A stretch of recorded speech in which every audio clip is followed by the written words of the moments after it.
Hi, everyone. Welcome to another episode of How We Made It in E-commerce. Our guest today is Adrian Aoun. Is that how you pronounce your last name? Yes, it is. The CEO of Ford, a preventive healthcare company founded by former employees of Google and Uber alongside Adrian. Adrian was previously the founder of a startup called Wavi, which he sold to Google for 30 million.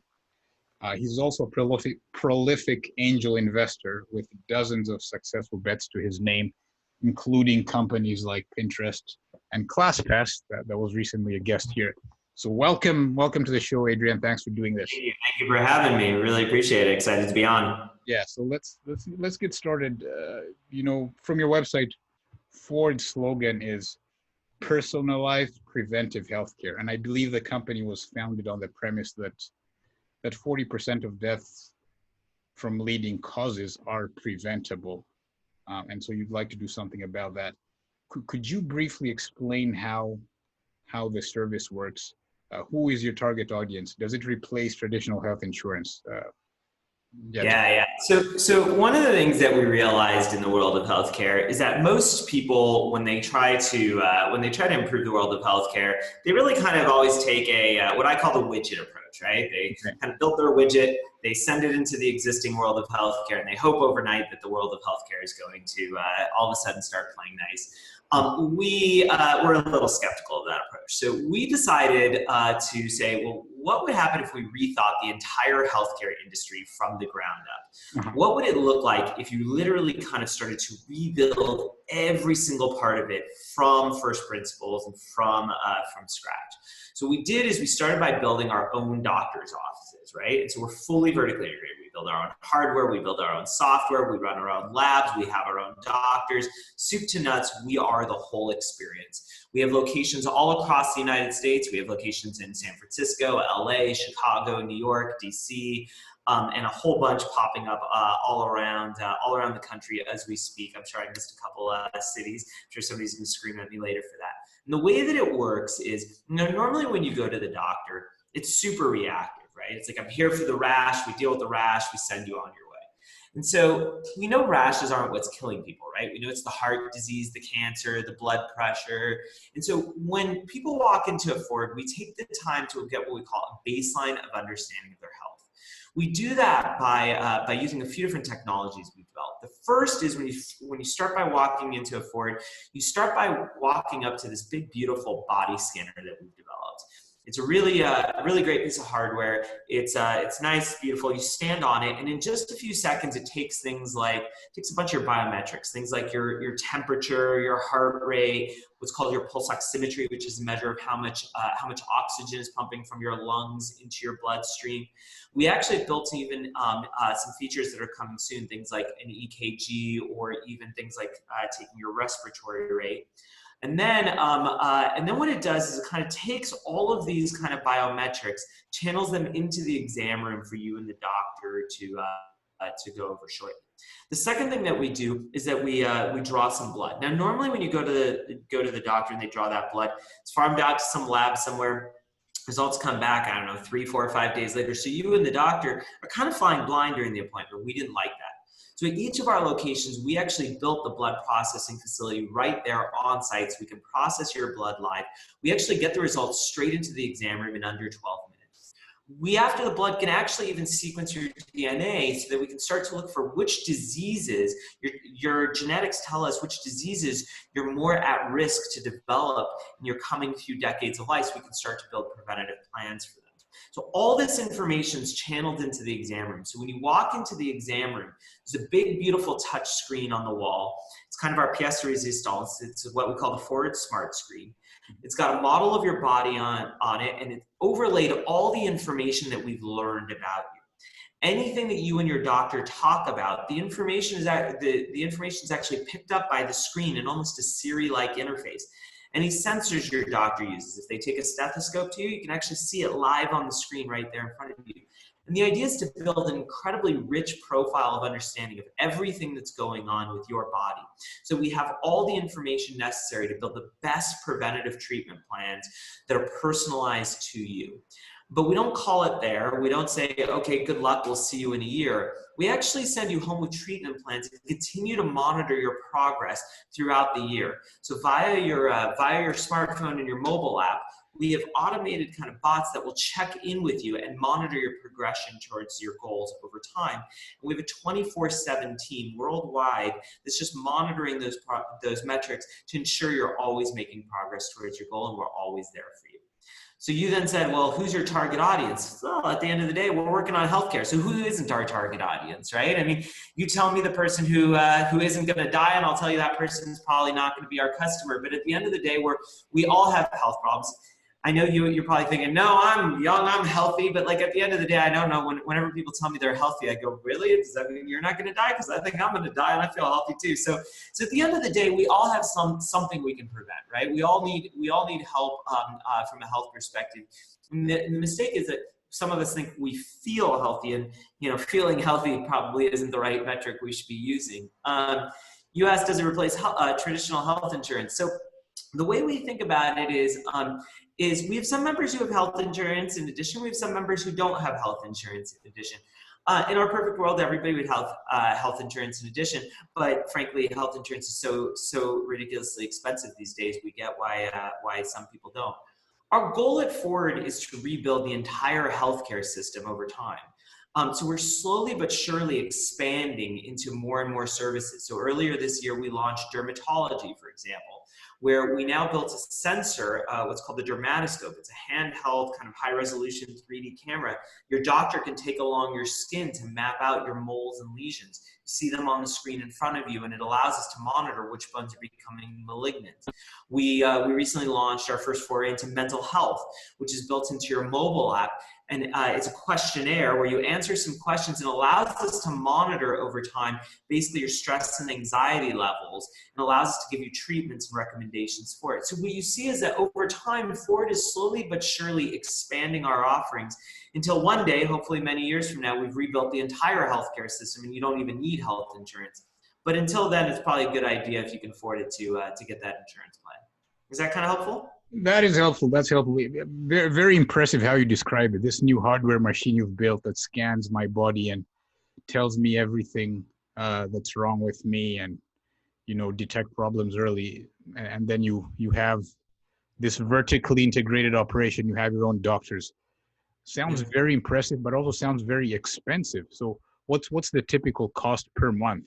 Yeah. Well, so it's good. Good news is there isn't a typical, there's just one price. Okay. Everybody has one price, no copays, no upsells. We make it really, really easy at Ford. So we charge $149 a month, right? Uh-huh. And again, this includes everything from your blood test to unlimited visits to talking to us 24/7 to now the dermatology to now the mental health.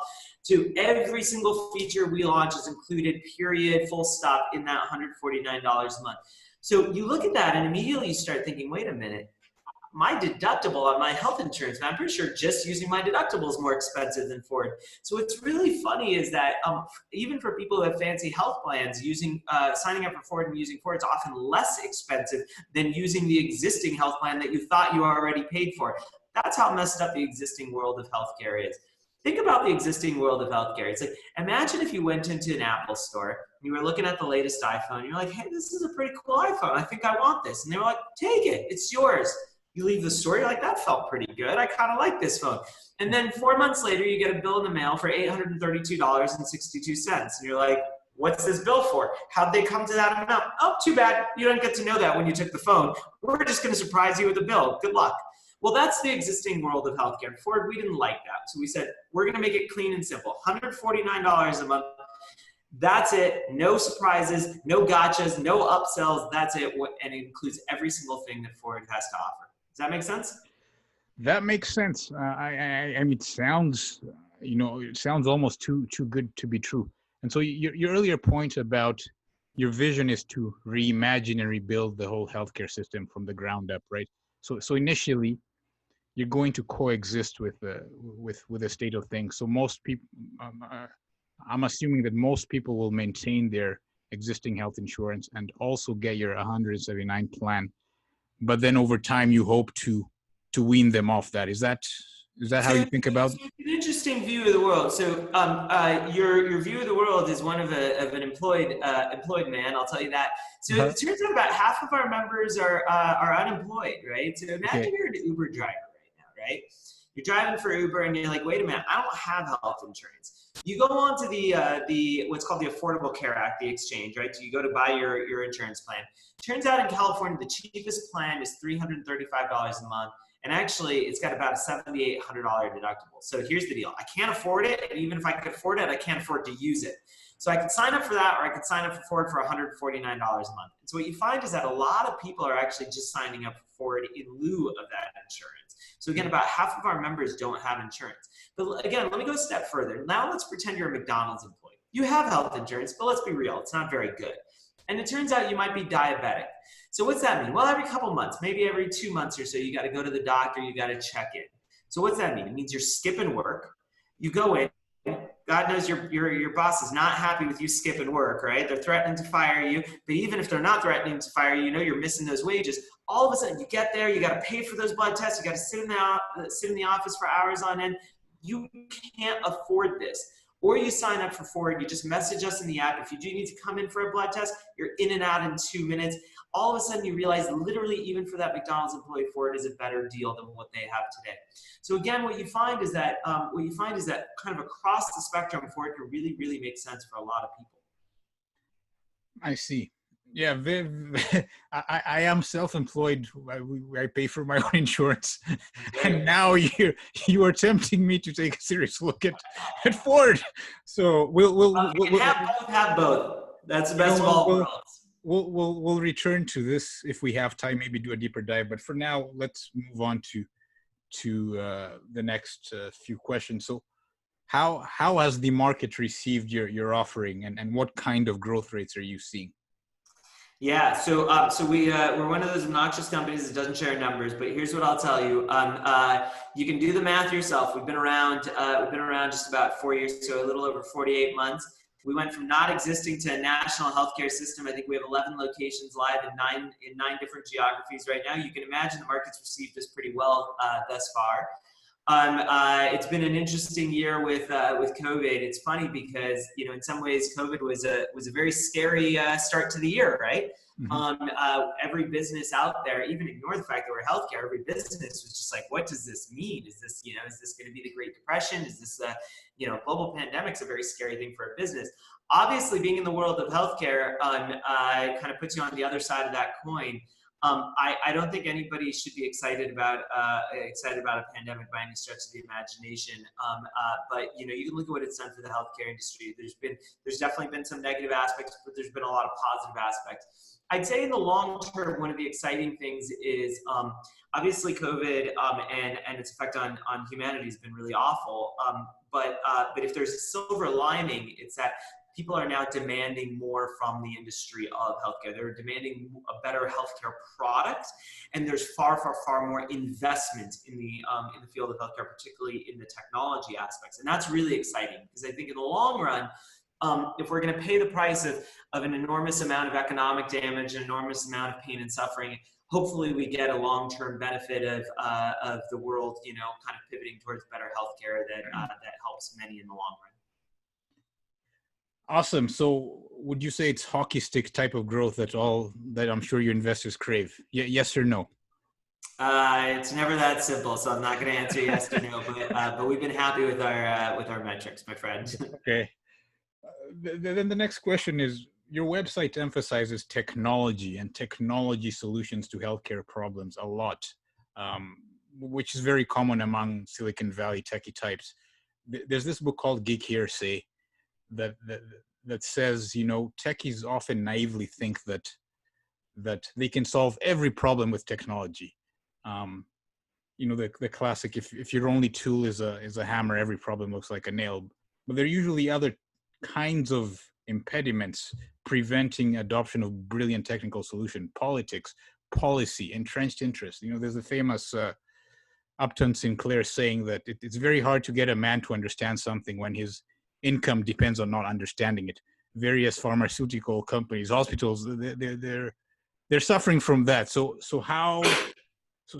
what's your take on this whole notion of we'll just storm in with technology and solve every problem. And then how are you getting around some of the powerful interests that wouldn't want you to succeed? Yeah, it's a good question. So, so I think it's worth pointing out that I think that book was written by a former MSR, a former Microsoft research kind of employee. So the irony here is overwhelming. But let's put that aside for a second. So the reality is that this your question is frankly a little too dogmatic, right?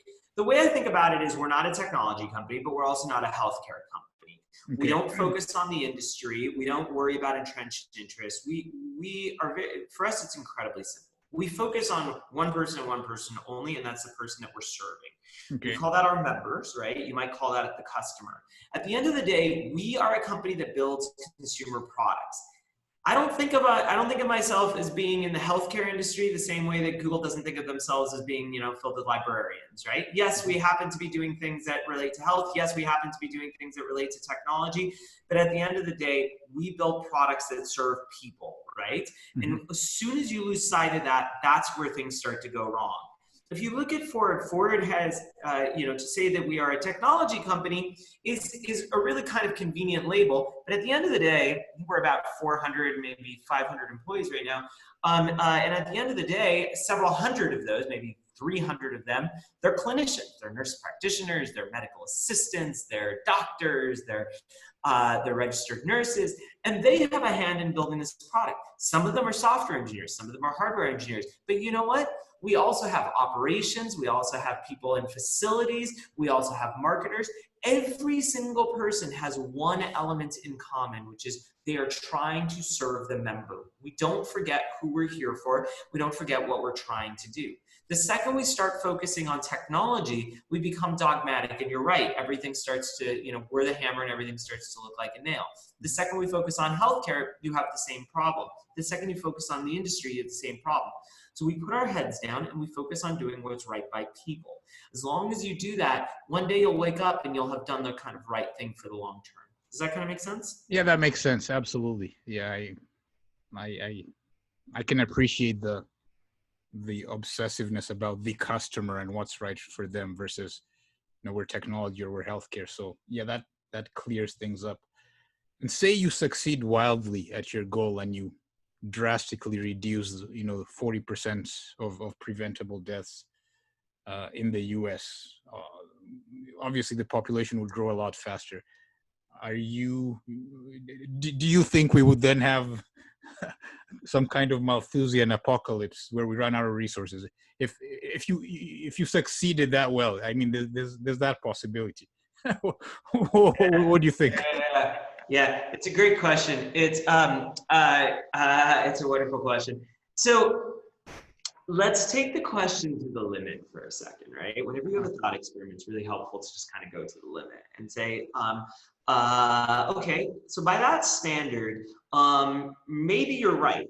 Let's presume you're right for a second. Does that mean that when you have a little paper cut, I shouldn't put a Band-Aid on it? Does that mean when you have a gunshot, I shouldn't try to kind of heal you or save you? Of course not, right? Part of humanity is a really simple equation, right?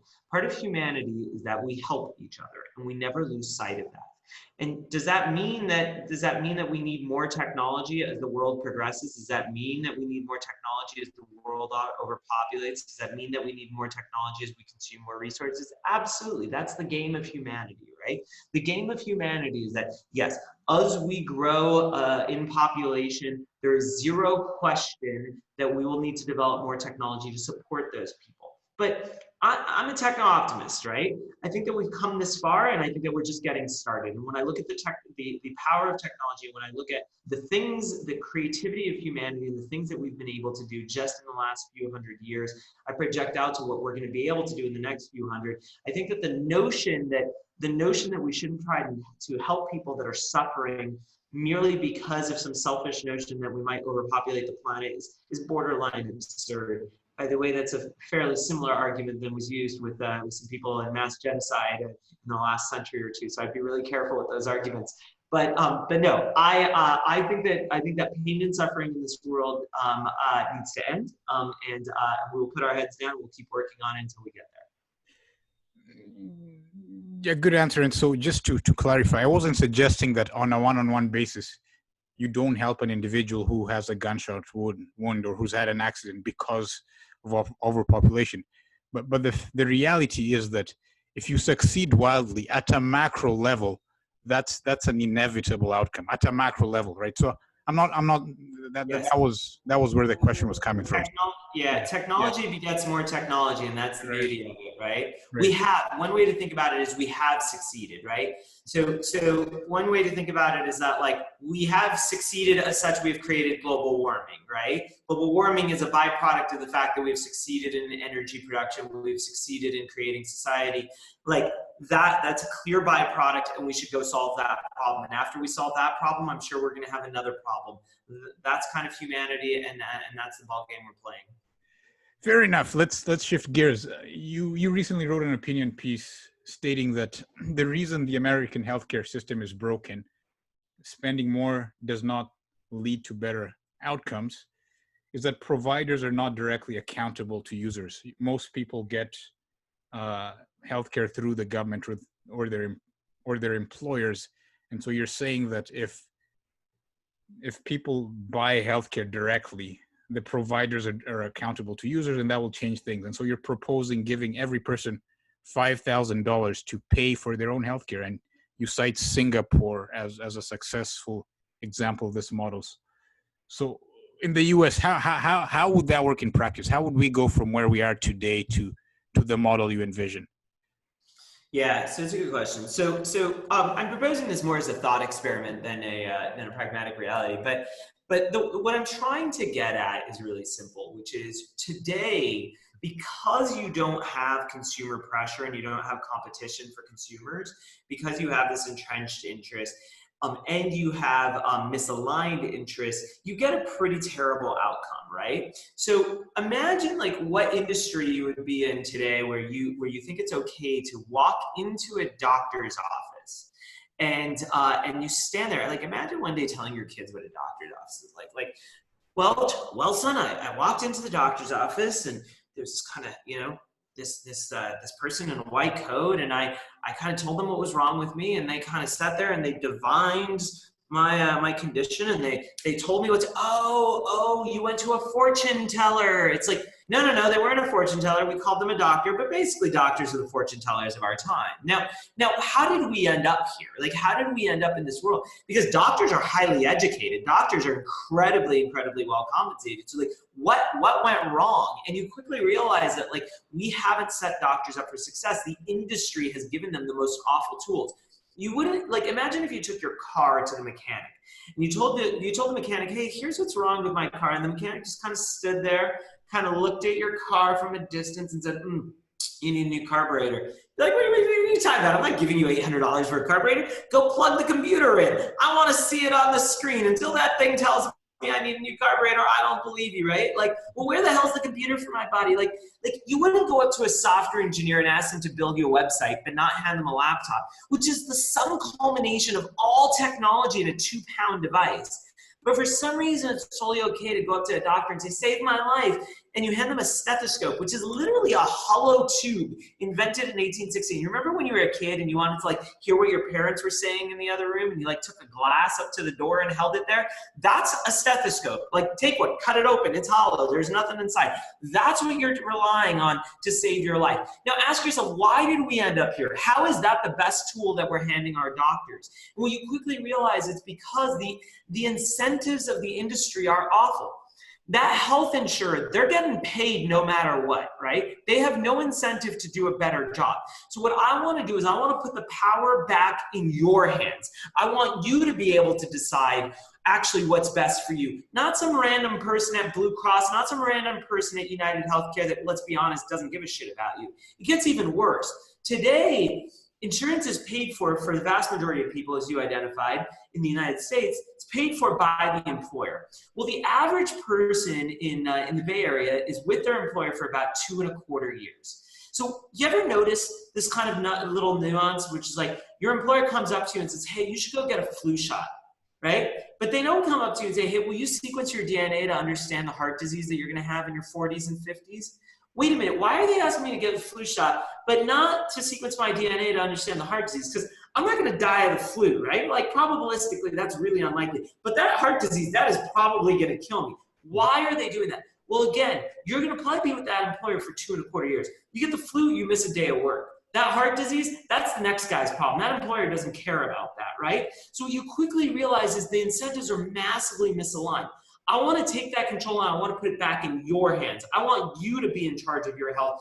The same way that I don't let my employer sit here and define like what I eat for dinner. I don't let my employer define where I live. I don't let my employer define who I date. I don't want my employer to define like how my health works. There's nothing more important, nothing more private, nothing more personal or intimate about your health. Where on earth, like how did we get to this world where it's being decided by people behind desks in benefits offices, by insurers? It's the most disastrous thing I could ever possibly imagine.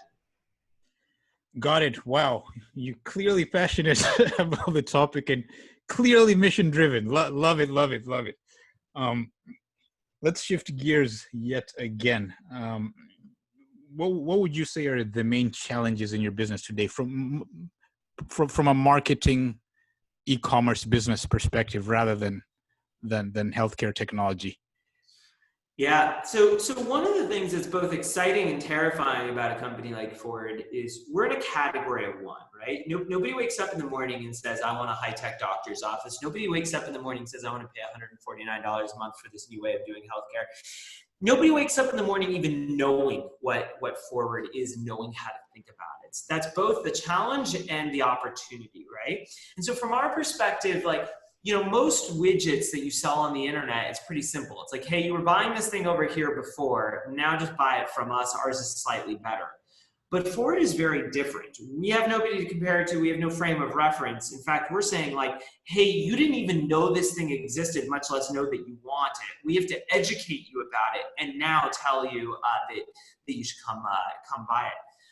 We've been very successful at that, knock on wood. It's worked pretty well for us. But you're in essence defining a category, or what they call a category of one. And that's a terrifying thing. That's not an easy thing to do, right? You're trying to build a business, trying to operate a business at the same time as like educating an entire consumer base about what this can be. Now, the nice thing is that consumers love health, right? We know this, right? We're all wearing Fitbits, Apple Watches. We're all buying Lululemon Nikes because we're going and buying organic food and, drinking smoothies because somehow we believe those things are going to make us live longer. But like you and I both know, like that smoothie is not going to actually save your life, right? Like organic food's not actually going to let you live longer. And so the whole ball game here is to take what consumers already believe and already know, which is they care about their health, and show them that actually there's a real way to do it. There's a hardcore, like real medical way to apply all this passion, all this energy to something that can improve your life. Got it. Yeah, so there's a company, Seattle-based company called 98.6 that from their website, they seem to be doing some similar things to you, like they've emphasized preventive healthcare and telemedicine. Are they, like, how do you compare to them?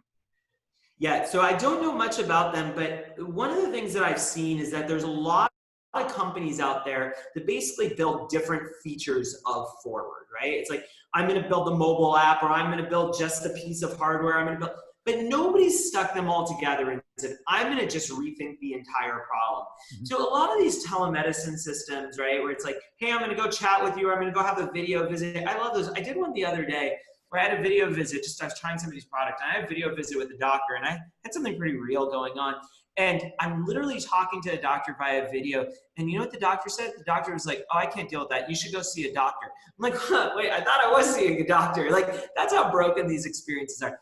You can't act like this is the mistake of most of these tech companies. They try to skate around the edges. They try to build like this kind of thin software layer. And look, healthcare is a real business. Healthcare is a real, it's a messy kind of service and business. Ask anybody who's stepped foot into a hospital, ask anybody who's delivered real healthcare. It's just not that easy. It's not traditional tech, right? It's real life. At Ford, we do real procedures, right? We've got real doctors. They're There's all sorts of, you've seen the human body. There's all sorts of not fun things that occur with the human body on a regular basis. And until you're willing to get your hands dirty and build the whole healthcare system, you're never going to actually tackle this problem. You're always going to skate around the edges. So, so that's kind of how we think about it, and that's why we decided to go after the core of the problem from day one. Okay, yeah. So since we have time, let's delve deeper into some of the things you said earlier. You know, you're vertically integrated. You have your own doctors. You have this proprietary hardware, but you only charge $149. So two questions: how are you able to do that for such a low cost? Is it that today we're just getting massively ripped off, and healthcare doesn't actually cost that much to deliver? That's the first question. And then the second is, say I come to you and you do this body scan and you find that I need quadruple bypass surgery, and I say, okay, I want it. Does that 149 cover everything, or am I now saddled with other costs? Yeah. So the way that we're able to get to bring our costs down so much is that today healthcare is predominantly a labor-based business, right? Okay. It just turns out that $200,000 a year doctors don't scale very well, and so what Forward does is we try to basically automate through as much of the routine nonsense as possible. So we're just saving our doctors, saving our nurses, saving our care coordinators as much time as possible by building technology, right? And that's really great because from your perspective, it's much more convenient to just interact with a piece of technology on the things that are rote and routine, as opposed to kind of going and trying to get somebody on the phone, et cetera. Now that's how we're able to lower the cost. We've just been able to kind of just get rid of so much overhead and so much kind of nonsense. Now, your second question is a really interesting one, which is, let's say you do come in and we say, hey, you need that quadruple bypass. So remember, I said from the beginning, Forward's goal is to rebuild the entire healthcare system from the ground up. We'd love to do that. But we also know that that's going to take us many, many, many years. So one day I would like to do that quadruple bypass, and I would like that to be included in your $149 a month. But I'm certainly not there yet, and I'm probably a few decades away from that. So today what we do is we're happy to refer you out into the existing system. So if you do have insurance, we'll go ahead and make sure we're referring you into a place that kind of works with your insurance, et cetera. We'll get your records over to them. You see them. We'll go pull your records back and kind of do the ongoing care management, et cetera. But the way to think about it is that we're constantly looking at what are the things that we're referring people out to and saying, great, can we build that in-house? And that's why we started building some of dermatology. That's why we started building some of cardiology. That's why we started building some of mental health, because we're slowly but surely kind of chipping away at the most frequent ones on that list to make it so that you never need to leave our healthcare system. And so one day it starts to look a little more like your iPhone, right? The first day of the iPhone, you realize there are only a couple apps, but 5 years later, there were a lot more apps. 10 years later, it kind of does almost everything, right? And it slowly but surely made it that you didn't need to carry around other devices. When you first got your iPhone, you still had a Walkman, you still had a digital camera, you still had GPS. 2 years later, you didn't need your Walkman. 2 years later, you didn't need your camera. 2 years later, you didn't need your GPS. And that's kind of the same route we're going, if that makes sense. Got it. Yeah, that makes sense. So last two questions that we ask all our guests. The first is, who are two CEOs from the e-commerce age that you admire most? And briefly tell us why. From the e-commerce age? Yeah. Not Henry Ford, new economy CEOs that you admire most, and briefly tell us. Not Henry Ford. I think Henry Ford's fantastic. Okay. Two CEOs that I admire most. I'll give you. I had the pleasure of working. With Larry Page. So I'll definitely put Larry Page on that list. He was a very difficult person to work with at times. I'll tell you that much. But one of the things that I credit Larry a lot with is Larry thinks a very large scale. He thinks about kind of change and scale that most people don't. And so when you think of Google and you think of things like, well, why don't we just drive a car down every single street on the planet to map out the planet? Why don't we lay fiber to connect every single place on this planet with fiber? Why don't we put balloons in the sky to cover every single part of the planet? You very quickly realize the scale at which he kind of ponders and thinks about things is incredibly impressive. So that's one for sure. another CEO that I tend to admire, who's maybe less of an e-commerce CEO, but definitely of the kind of modern technology age, and is more of a startup, is Pat Brown. Pat Brown runs a company called Impossible Foods. Impossible is a company that when I was at Google, I actually tried to buy into Google for a good $500 million or so. And the reason I think Impossible Foods is really fantastic is they're trying to solve the problem of kind of global warming. They're trying to do it with lab-grown meats, basically meat that comes from plants, not animals. And the key insight, and I think the thing that's so incredibly wise about what he's trying to do is, he's not trying to fight natural human inclination. Natural human inclination is we want to consume energy, we want to eat meat. He said, I'm going to meet you where you are, not try and change your behavior. I'm going to give you something that tastes like meat, not ask you to become vegetarian overnight. And he does it with incredibly mission-oriented kind of bent. He's not doing it to make money. He's doing it to better the planet.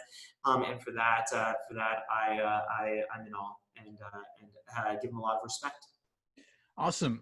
Then the final question is, what's one piece of e-commerce advice you'd like to leave with your audience? Perhaps something you wish you'd known before you started your journey as an entrepreneur. Yeah. So one thing that kind of serves me very, very well. I've got probably I actually have a little page of things that I write down that are like the key things that I try to always remember. And there's probably about 10 or 15 on that page right now. But one of them that served me very well is the problem is always more important than the solution. One thing that a lot of entrepreneurs do, and I've made this mistake many times myself, is we always start by saying, hey, I've come up with an idea. People always say, what's your idea, right? What's your pitch? And in fact, whatever idea you come up with, let's just presume it's wrong. You're going to iterate. You're going to realize in 2 weeks that you can do better and you can do better and you can do better. So don't attach yourself to the idea. Attach yourself to the problem. What problem do you want to solve? Because problems tend not to change, right? Solutions tend to change.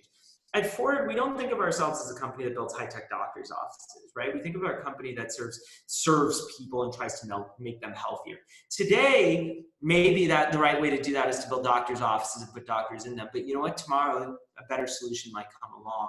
As long as you attach yourself to problems, you'll usually do the right thing. When you attach yourself to solutions, you become dogmatic, and you start to go down the wrong path. Awesome. Thank you so much, Adrian. I enjoyed chatting with you. I hope you succeed in your mission phenomenally and make healthcare affordable to the masses. Thank you. Not at all. It was a pleasure. It was absolutely a pleasure, sir.